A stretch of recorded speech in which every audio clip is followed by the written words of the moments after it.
everyone's having a good week, had a good weekend. But for this course, like any other courses, we don't have a capstone anymore. This is part of a new program, so I'll put the slides up in a second here. And let me see. Share. There we are. And let me know what you can see, if you can see where it says advisor training template. Is it coming up loud and clear? Okay, good. Thank you. Anyway, I'm not going to manipulate it because I'll lose it. But let me just preempt these slides with what I think a lot of deans are most concerned about. Naturally, is preparation. Preparation as it aligns itself with writing. Okay, and some of the key terms, let's call them the Bloom's taxonomy terms, right? That students are held accountable to. Those are oftentimes, or can be oftentimes, obstacles to success in a course, especially a writing intensive course in a writing intensive program. And I think anyone who's met me before, if I've preached that endlessly, that I'll go to the mats on this, that criminal justice is probably, and perhaps, no, it is. It's the most writing intensive discipline. And the reason I say that is because we can never be misunderstood. And you'll see in the summit of the final project for this course is about presenting and convincing, taking a position. Hang on a second, I get these pop-ups. Okay. So some of the key terms, like you'll put, I'm sorry, I'm getting these pop-ups. If you look, I think it's before they start talking, when you start talking about this particular course, it's really important the students really take SCS 285 and 406, the prerequisites, seriously. Okay. Okay. This is a brand new course in the brand new program. Okay, it's at the end of the core, 111 credits, but those two courses right there are going to be the most powerful indicators for success in this particular course. And my point of paranoia rings from the fact that I teach CJ 480, from the to be old program. I teach that consistently, and I see students come sliding into that course with little to no understanding of what APA formatting is, and oftentimes, unfortunately, their grammar and spelling, sentence construction, all these things really need a tremendous amount of help that should have occurred earlier. Now, that's partly because the rubrics being what they are, instructors being who they are relative to, their commitment or level of commitment to a particular rubric, how they all that sort of thing. But be that as it may, please pay close attention for the sake of your students to how well they need to emphasize success in 285 and CJ 406. CJ 406, just a quick description, you'll see how these things string together. No course lives unto itself, and what I'm really proud about in this program is a level of coherence between courses, and most of the courses are very lean and very focused, and as thus far they've seen the highest success rates, actually unprecedented of any new program that's ever rolled out for SNU, and I'm very happy with that. Great design team, great subject matter experts, and we really stay close to the knitting. So they have to analyze. When you see words like analyze and evaluate everybody, and I don't mean to prattle on, but I'm just telling you from the sake of an instructor's point and a dean's point of view that these are where students are kind of get lost in the weeds. So if they do well in 406 and 285, they'll have a better understanding. I'm sorry, I should say, be better prepared to come into this course here, because in SCS 285, in that research-based course, they're going to have to analyze and develop data-driven research and compare and contrast. And I'm sure I'm pretty sure a lot of you very experienced advisors have seen your students kind of trip up on what does it mean to analyze, evaluate. How do you develop data-driven research? How do you compare and contrast? That's not easy to do. That's a skill unto itself. So just to emphasize, how important these prerequisites are, and if there are any questions, Nash will grab them at the end. But I just want to emphasize the fact that those two courses really can provide a lot of muscle and preparation, and a lot of, let's just say, mitigating some of their anxiety when they have to actually get into this particular course. Okay, which is problem solving for criminal justice professionals. One thing we're really proud of is the fact that this new program really speaks to a lot, of let's just say a lot of the need to prepare our students to become excellent thinkers and problem solvers, and how to do that courtesy of the oftentimes confusing world of the English language and how to engineer that appropriately and how to offer fact-based or evidence-based arguments to take a position to convince people, because as you'll see in this course, their job is to convince somebody. Really, that's the bottom line. So it's very strong. They need to know the knowledge of criminal justice theory and practice, and it's going to be applied to develop these creative, evidence-informed solutions to identify these professional problems, which they will do. Learners, they're going to evaluate potential solutions, right? So you can see where this is really aligning with all the very progressive needs and standards and the paradigm that's occurring right now in the field of criminal justice. Okay, so that's the course, and I didn't put this up there, but you get it already. It's 485. Anyway, course outcomes or course competencies. All right. A blending here of sorts. So here we go. Analyze, evaluate, and recommend. All right. And what we're finding, the students really do enjoy the opportunity to assume the position or a role of a professional in the field and actually have to create something. It's active learning, and they really, really enjoy it. In fact, the instructors like it just as much as the students do. So they're going to analyze existing research. Now, all right, let's stop right there for 1 second. And this is a pain point. And I'm sure many of you are already saying, yeah, Jeff, I know this is not easy for anybody. And it's not even so much a matter sometimes of intelligence. It really is a matter of how to manage your time and their energy levels effectively to get into the Shapiro library. And I'm underlining that to stay away from Google, Wikipedia, Course Hero, and these other just lovely resources that can really send them packing. Analyze existing research, which means they have to read, and they have to read a lot. We really try and emphasize their abilities, or to emphasize the need to become what's known as a sustained reader. So one person is a person's not just going to grab some snippets or some facts, just some basic facts, and throw it into a paper. So prepare them when they're coming to this course to really follow through on the previous course that they had, hopefully with those developed long-term sustained reading skills in order to be able to get in and analyze research, which means they have to vet it. They have to skim through it. I mean, they have to hyper select, and they have to pull it down, and they have to be able to speak to it, right? And they have to be able to explain it. And that's one thing I tell all my instructors, and I tell my students the same thing. Okay, when you write for an audience that has no idea what you're talking about, and you'll usually be that much clearer. Then they have to evaluate the feasibility. Now, here's a little thing about semantics, lexicon, vernacular, whatever you want to call it, that's embedded in CJ courses. It has a lot of legal implications and can be quite daunting and or confusing. So even a word like feasibility, prepare to help them with that. They may be a little shy. What does that mean, feasibility, right?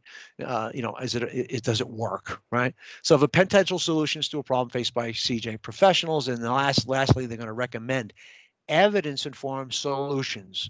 Okay, now that's one thing we have to be very careful of, because a lot of students, they really have some good ideas which they can promote, but it has to be based on research. It's not to dismiss their experience or schema, but in order to do that effectively, eloquently, and articulately, they have to be able to pull down, they have to read a lot, and they have to be able to write like what they've read. So mimicry of research-based writing is probably one of the best ways a student can learn to write for research, because that's what they're doing here. They're writing for research, which is very basic, truthfully. It's not flowery. And a lot of students are oftentimes very worried about having to fill up a page. You want to give them some counsel and advice on really being specific and precise and informed, and utilizing evidence-based information to be concise, and to consider that their audience has no idea what they're talking about, and their job is to convince them. That's our job. When we don't convince somebody, we have a problem, whether it's a person we're talking to on their stoop or in court, right? And or most critically is being able to solicit, or elicit or ask for funding, personnel, equipment, deployment opportunities, education, all these different things that do have a direct correlation to what we, quote, do on the job. I know a lot of students will come into these courses and say, what does this have to do with criminal justice? Everything. The most important people in most of our police agencies, large and or small, those people who conduct research for effective deployment and or strategic planning. And the only way they're going to get that done is if they do this and they do it well, which, again, going back, not to be redundant, make sure that they read. Make sure they prepare themselves for reading each and every week, and perhaps reading that a level of reading they may not be accustomed to. Okay. So course content explained. in 5 easy minutes, right? Not going to happen. But anyway, you can take a look at the syllabus. This is what's outlined from. They have a competency project. It's worth a bucket load of points, 360. I honestly don't see a tremendous amount of opportunity to game in this course, but don't hold me to that.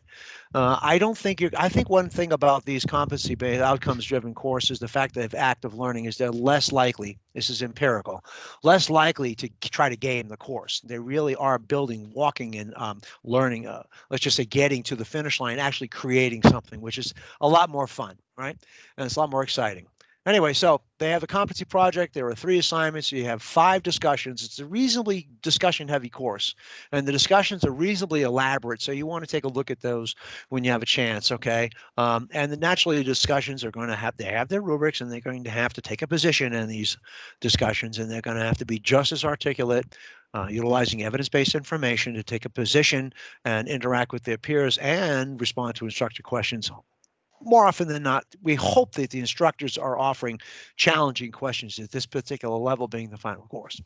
There's a couple of journals. The journals, too, are reasonably involved as well. There is a lot of work in this course. Well, it's not a capstone, but, it sure looks like one, right? But nonetheless, there's a lot of work in here. It's a practice activity worth 80 points. But the competency project is what they're working toward. And here's the milestone. Sorry about the mess this little thing came out to be. But in Mod 1, I did everything I could, gang, to try to isolate the most important talking points about the milestones. But anyway, Mod 1 is they start to analyze existing research and identify a problem. Okay, boom, right? Come out of the gate with the problem. Mod 2, they analyze the identified problem. Again, help them with analysis. Milestone 1 activity, minimum of 10 scholarly articles. All right. And the formula, for 10 scholarly articles is you probably had, if you did it well, you probably read at least 30 or 40 first. So you at least went into at least 30 or 40 before you pulled out articles that correlate to and can support a literature review, right? Peer reviewed, not just any resource off the internet. That's in the actual syllabus. So make sure that they don't do that. Really try to encourage them to plan their week. So oftentimes we see students running to the finish line, jumping onto Google. And that really can be research helpful for a lot of students because it just comes up with too much information. The keywords are much too broad. Google is a great search engine and it does Google Scholar. I'm not going to denigrate that, but really encourage them to go to the Shapiro Library, work with librarians as much as possible. Oh, sorry. Anyway, as much as possible. All right. The Shapiro Library, again, has great e-librarians. They've helped a lot of students get across the finish line. A lot of these things that are very, very not disturbing to them, but very difficult. Okay.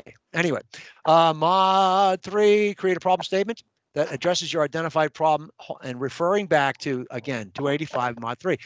A problem statement is that's very difficult to do. It is. It's very hard to do. And what I mean by that, more often than a problem statement has to be written, rewritten, revised again, edited, back for revision.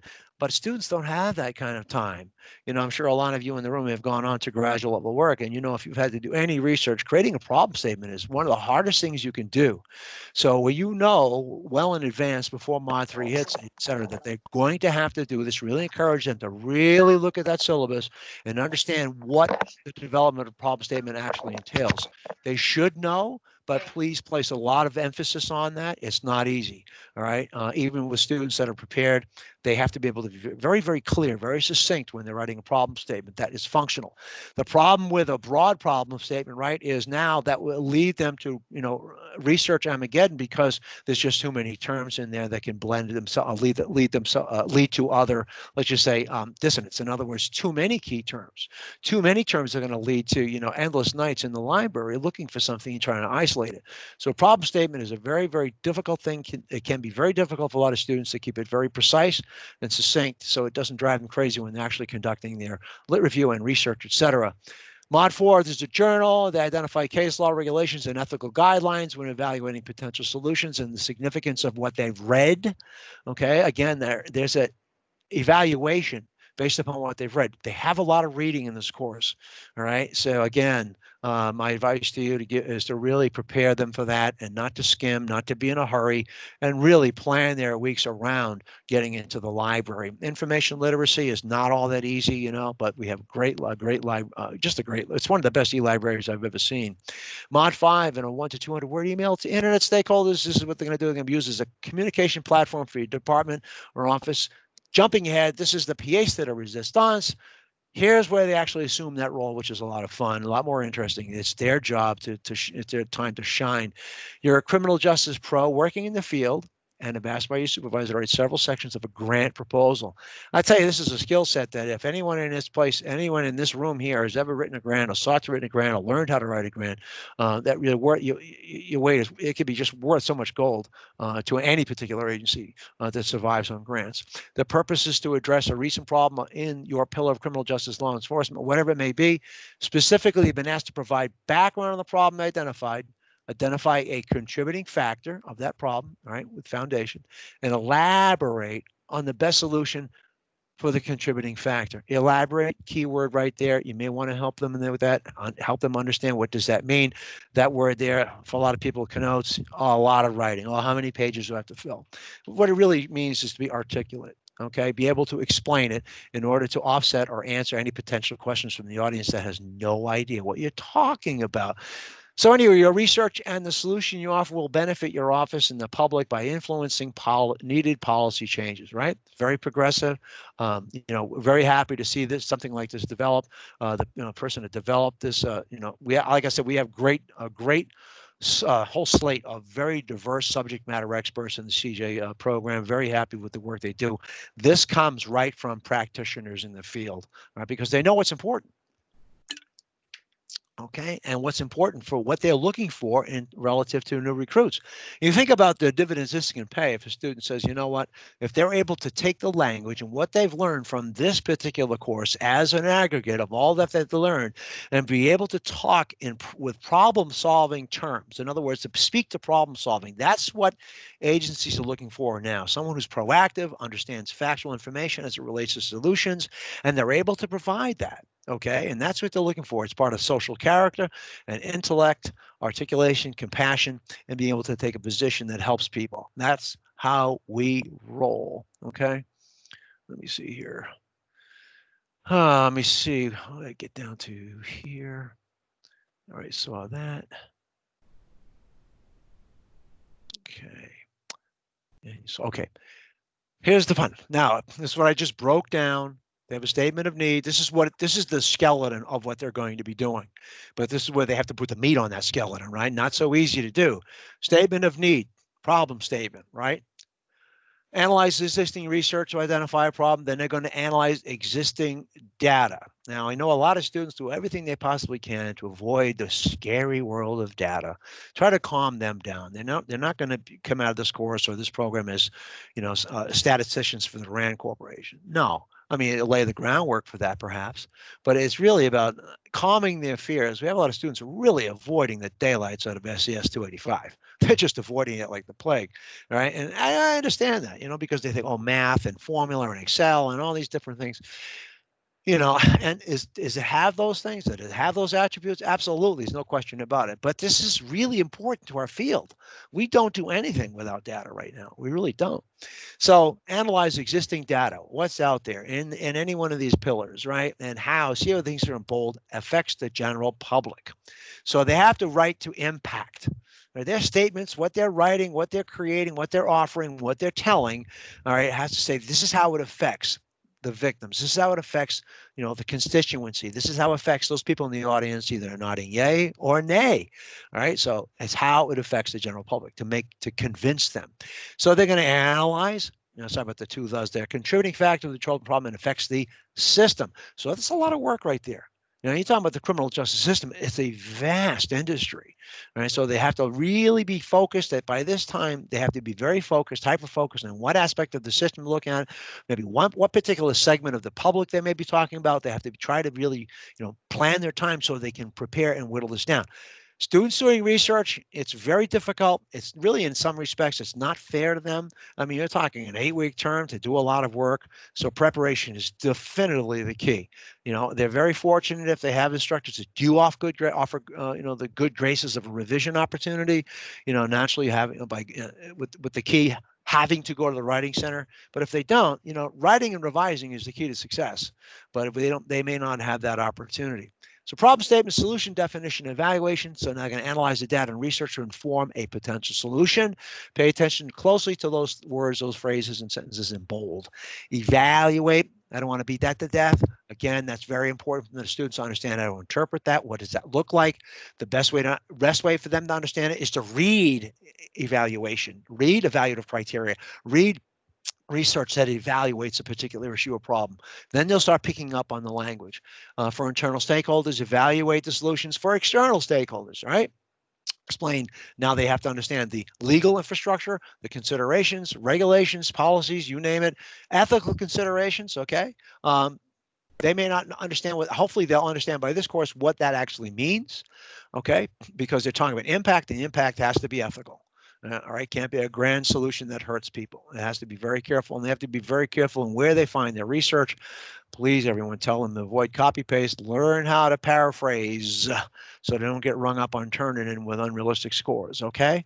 It doesn't mean they're bad, they're evil, they just may be in a hurry, but they really need to learn how to paraphrase and cite correctly. Hopefully by this course, they understand that, prepare them, you know, when you're meeting with them for their for the reval and they're saying, listen, this is what you need to do in 285, this is what you're going to have to do in CJ 406, and you put these packages together and you'll be very well prepared for CJ 485 and you'll enjoy the course, okay? Explain how the solution is going to be evaluated, in other words, measured. That's not easy to do. That may involve a strategic plan with a timeline. You could have budgetary analysis. You know, they're going to have to understand quantitatively how what they recommend actually has a potential impact. What would they know? How would they know what's working in terms of numbers? Not easy to do. Prepare them for that. Presentation considerations, describe how you're going to communicate your recommended solution to internal stakeholders. Not easy to do naturally, you know, but it is critical that our students learn to become not just good critical thinkers and problem solvers, but they have to be excellent communicators. Again, not to be redundant, but we can never be misunderstood in our profession. We have to write with absolute precision, which takes time, practice, and again, reading. The book is a very, very good book. Bachman and Schutz and Sage. Sage, we like working with them. I've worked with them, published with them. They're very, very good. I think the cost of the book is in the $80 range, but I haven't been able to confirm that yet. I don't know what the story is for the student cost yet, but they go right through the SNU online bookstore. And that was a sprint to try to capture the course itself. But I hope that I was able to at least convey what we as instructors and deans, et cetera, and sure many of you, what's important relative to how to prepare for each week, how to understand the demands of the language of the rubric, et cetera, right? Keywords: evaluate, analyze, assess. All those things carry a lot of weight, and they have to be really teased out and explained quite well. It's a lot of work, okay? So with that said, I don't know if there are any questions.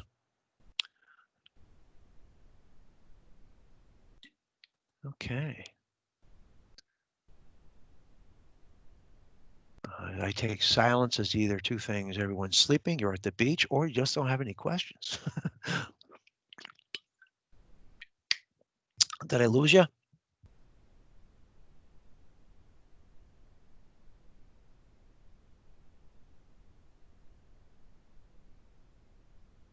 All right. Anyone there? Who's on? I see a lot of people still here. Carolyn, can you hear me okay? Oh, I didn't lose audio or something. We can hear you. Yes, I can hear you just fine. Yep. Oh, phew. No, I thought this was fabulous. This is great. You packed so much in here and really told us what to focus on. Oh, Carol, it's hard. Thank you for listening to my drabble and dribble. And and I only say that because people say, "Oh my God, is he talking about evaluation?" I'm just telling you that this is where students get really hung up. on the ability to evaluate, how to analyze appropriately. And it takes reading. It just takes a lot of reading, right? And then it takes that sustained reading I was talking about and allocating that energy that they have left cerebrally so they can sit down and actually pour through some of the research, that they need to pull down. But I think they really enjoy the course. And so far we've had some good feedback from everyone who's looked at this course. Awesome. Great. Thank you. All right, thank you. I hope I was able to explain it well enough. It has been recorded, so I will follow the steps to upload this someplace where it belongs. I tried to honor the brand new manual of instructions, which really are very good, and I hope it helps. Listen, if you know how to you guys all know, ladies, you all know how to get a hold of me. Any questions about this course or any other course in the new program specifically, and the old program too, I say old, let me know, please. More than happy to help. If you see students getting tripped up anywhere and you have recommendations relative to preparation or preempting some of these issues, like I said, I think we're seeing a nice coherent flow of preparation and skill development from one course to the next. That's really that's hard to do in a development, but so far so good. The success rates have been anywhere from the low to mid 70s, from 112 up to 91%, going through all the course plus one courses in the new program. Unheard of. And I really owe it to the learning science people, the design team. We really stay close to the skeleton to try to keep these courses lean and effective. But it's a good program. It's not easy. It's not fluff. It's not a cakewalk, even though we try to keep it lean. You know what I mean? But so we're very happy with what we've seen so far, but please, we need your feedback too as well. So whatever you're seeing, your students are telling you, please kick it up. If we need to make changes, we're on top of it as fast as we possibly can. And I'm coming up to about 2:30. Zach, thank you. Jessary. Thank you, everybody. I know you guys have a really hard job and hope everybody's doing well at home. I've told everybody there's two restrainings against me, the UPS guy and the mailman, because I keep chasing somebody down the street to talk to somebody. That's why I'm yelling in the dark. Is anyone in the room? Please, are you here? So anyway, thanks everybody. I did record it. I'll upload it. Any questions and comments or feedback, please keep them coming. And other than that, if there's nothing else, have a really, really good week. Thank you as always. You too. Thank you, Jeff. Thank you, guys. Thank you, ladies. Thanks, Jeff. Thank you.